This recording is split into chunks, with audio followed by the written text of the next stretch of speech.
વહાલા શ્રોતાજનો નમસ્કાર। પ્રવચનની શરૂઆત એક રૂપકથી કરું છું। કોઈક રાજ્યમાં એક રાજા રાજ્ય કરતા હતા અને એ રાજા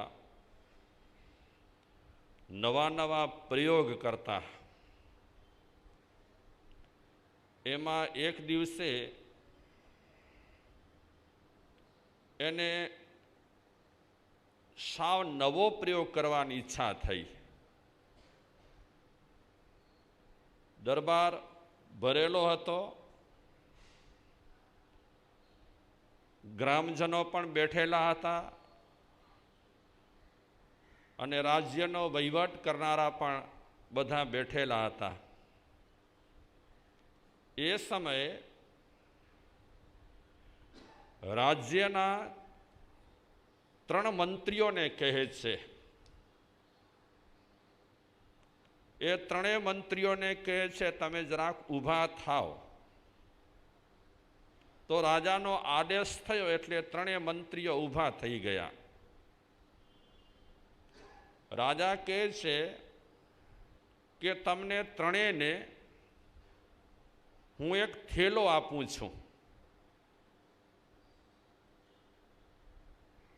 આ થેલો બગીચામાં જઈ કરી સારા સારા ફળોથી ભરવાનો। તરત જ માણસને આદેશ આપ્યો કે આ 3 મંત્રીઓને થેલા આપી દો એક એક। પ્રભાવના ન હતી, 3 જ મંત્રીઓને આપવાના હતા થેલા। એટલે એકદમ સારામાં સારા ટકાઉ 3 મંત્રીઓને થેલા આપી દીધા। રાજા 3 મંત્રીઓને કહે છે, તમને થેલા મેં આપ્યા, આ નવા થેલા છે અને તે પણ ટકાઉ થેલા રહેલા છે। આ થેલામાં તમારે આપણો રાજ બગીચો રહેલો છે, એ રાજ બગીચામાં જઈ કરી અને ફળ ભરવાના। તમને જેવા ઠીક લાગે તેવા ફળ ભરવાના। આજથી તમારે આ કામ ચાલુ કરવાનું, થેલામાં ફળ ભરવાનું। આવતીકાલે જ્યારે દરબાર ભરાય ત્યારે તમારે એ ફળથી ભરેલા થેલાઓ મારી પાસે લાવવાના। તો 3 મંત્રીઓ થેલા તો લઈ લીધા। રાજાને પૂછે છે કે અમે હવે બેસીએ કે કામ પર જઈએ? રાજા કહે, તમે હવે કામ પર જાઓ। અત્યારથી લઈ કરી રાત સુધી તમારે થેલામાં જે ફળ ભરવા હોય તે ફળ ભરી લેજો। બરાબર આવતીકાલે દરબારના ટાઈમે હાજર થઈ જવાનું અને સાથે ફળ ભરેલા થેલા લાવવાના। 3 મંત્રીઓ રાજાને પ્રણામ કરી અને નીકળ્યા। મંત્રીઓ વિચારે છે કે થેલા એ રાજાએ નાના નથી આપ્યા, થેલા પણ એકદમ મોટા આપ્યા છે। આપણને કોઈ ભેટ આપે ને થેલા મોટા તો આપણે રાજી થઈએ, પણ એમાં ભરીને પાછા લાવવાનું કહે અને તેમાં પણ મોટા થેલા રહેલા હોય તો બહુ રાજી ન થઈએ। એટલે આપણા માટે કાંઈ મળતું હોય મોટું તો આપણે સ્વીકારવા તૈયાર છીએ, પણ વળી બીજા માટે કાંઈક મળતું હોય કામ તો એમાં જરાક આપણી નારાજગી છે। ન સમજ્યા? તો એ 3 મંત્રીઓ રાજ બગીચામાં પહોંચ્યા। પહેલા નંબરનો મંત્રી એ વિચારે છે રાજાએ આદેશ આપ્યો છે તો રાજાના હુકમને અનુરૂપ રાજાને ભાવે એવા ફળ થેલામાં નાખવાના। એટલે સારા સારા ફળ બરાબર જોઈ સારા લાગે તે જ થેલામાં નાખે છે. પહેલો મંત્રી હતો પાકો, હજી પેલા બે મંત્રીઓ હતા, એ પાછળ કોઈની વાતચીતમાં રહી ગયા હતા. આ હોશિયાર હતો એટલે વિચારે છે કે વાતચીત તો પછી થશે. પેલા રાજાએ જે આદેશ આપ્યો છે, રાજાના આદેશ પ્રમાણે કામ કરવાનું. બહુ વાતો ચિત્તામાં પડી જઈએ તો ક્યારેક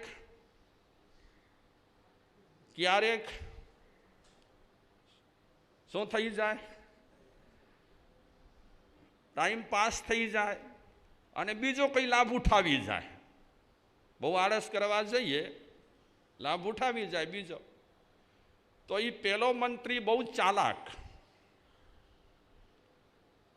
એક ઝાડ પાસે જાય છે, પેલા જોઈ લે છે કે આમાં ફળ પાકેલા છે, સારા છે. જોયા પછી એ ફળ લે છે, થેલીમાં નાખે છે. મહેનત કરવી પડી, એને થોડી સારી મહેનત કરવી પડી અને એ મહેનતમાં એનો સમય પણ સારો નીકળી ગયો. પણ સૌથી બેસ્ટ કામ એને જે કામ કરવાનું હતું, ફળથી થેલો જે ભરવાનું હતું, એ ફળથી થેલો ભરાઈ ગયો. એ મંત્રી શું વિચારે છે કે આ ફળ રાજાને ધરીશ, કે આ ફળ રાજા જોશે ત્યારે રાજી થઈ જશે. કારણ કે મારા માલિક છે, મારા રાજા ઉપરી છે, એને તો સારામાં સારા ફળ આપણે આપીએ. આપણને ભલે ચાલુ ફળ ખાવાના મળે, પણ આવા મોટા માણસોને આપણે સારા ફળ આપીએ તો કામ લાગે આપણને, મોટા માણસ ક્યારેક. તો એ ફળથી ભરેલો થેલો પેલો મંત્રી લઈ કરી અને પોતાના ઘરે પહોંચી ગયો. કારણ કે દરબારે સવારના પહોંચવાનું હતું થેલો લઈને, અને એમાં મજૂર કરવાના ન હતા, થેલો જાતે ઉપાડવાનું હતું. બીજો મંત્રી એ બગીચામાં દાખલ થયો. બગીચામાં દાખલ થયા પછી એ વિચારે છે કે રાજાએ હુકમ કર્યો છે, થેલો સરસ મજાનો આપ્યો છે, આ થેલામાં ફળ ભરવાના છે. પણ આ બીજો મંત્રી જુએ છે તો સારામાં સારા જે ફળ હતા એ તો પેલો મંત્રી લઈ ગયો હતો.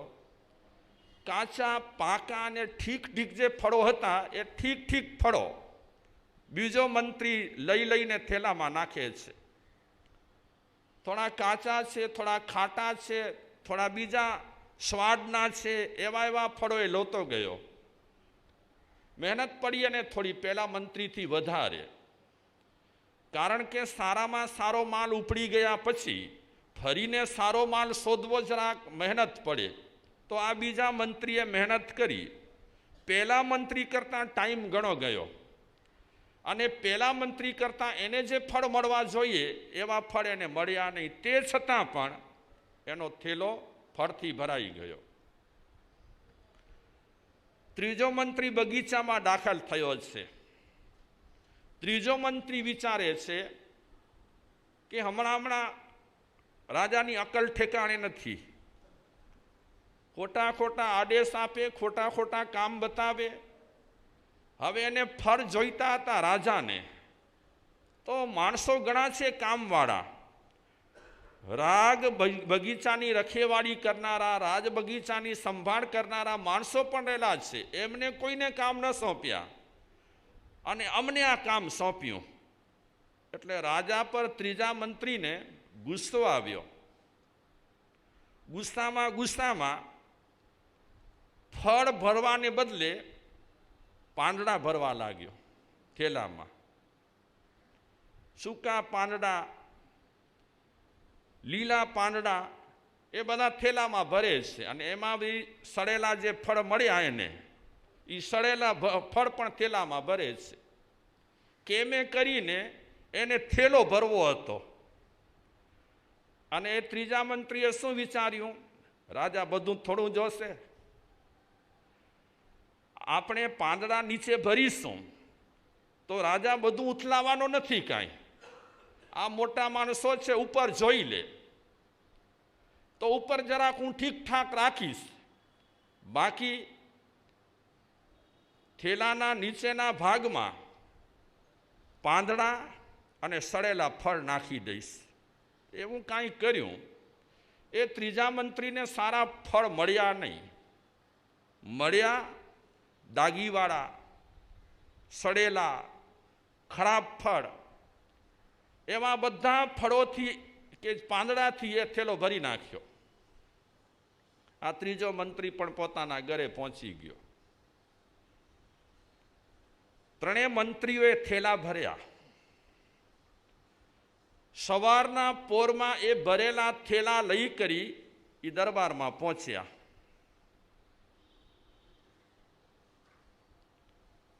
રાજા આવી ગયા છે, સિંહાસન પર બેસી ગયા છે.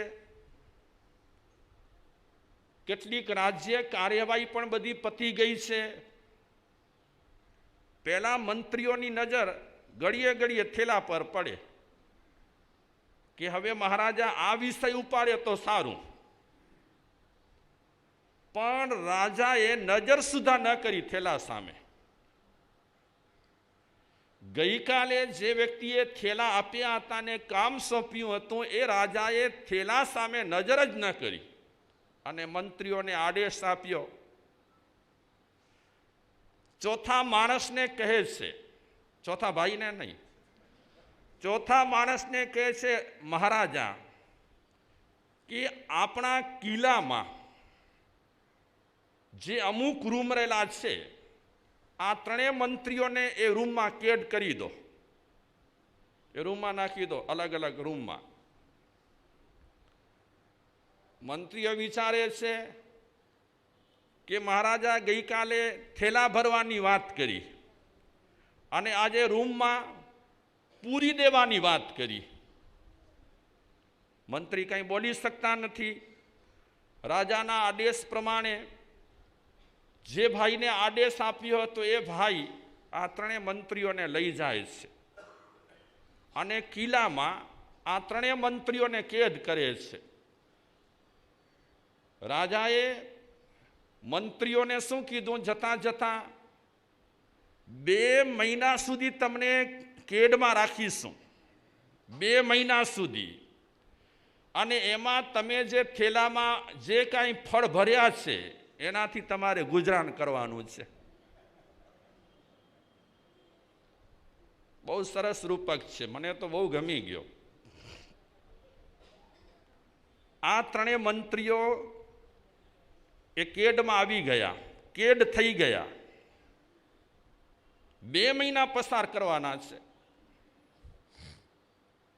પેલો મંત્રી એને તો થેલામાં શું ભર્યું છે? સારામાં સારા ફળ ભર્યા છે. અને ફળ ભરવાનું કારણ કે રાજાએ આજ્ઞા કરી છે. એને ફળ જોઈશે તો રાજા માટે જેવા ફળ જોઈએ તેવા લેવા જેવા, અને તેવા ફળ લીધા છે. ફાયદો કોને થયો? પેલા મંત્રીને ફાયદો થયો. કરકસર કરી અને રોજ રોજ ફળ ખાય છે. કારણ કે 4 મહિના કાઢવાના છે, રોટલા પાણી કાંઈ નથી મળવાનું.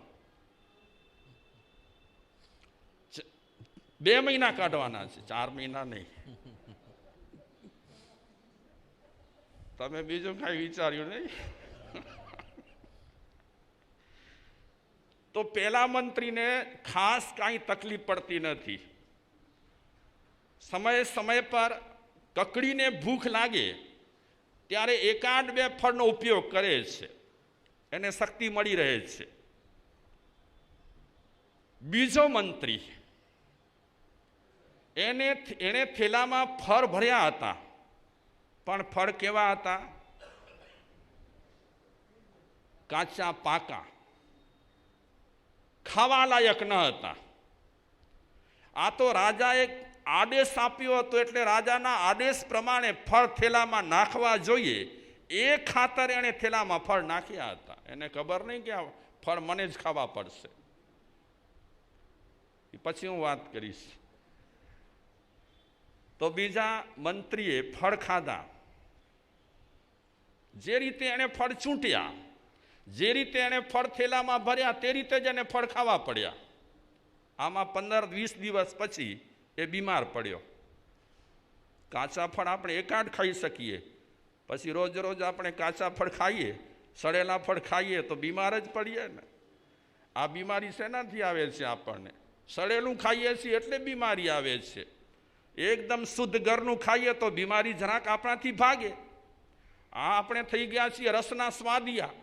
હા, ઘરમાં ઓછી મહેનત કરવાની અને બારેથી એકદમ સરસ મજાનું એવું સરસ મજાનું ડેકોરેશન વાળું મળે છે, એ ખાઈએ તો મજા પડે, પણ મજા નથી પડતી.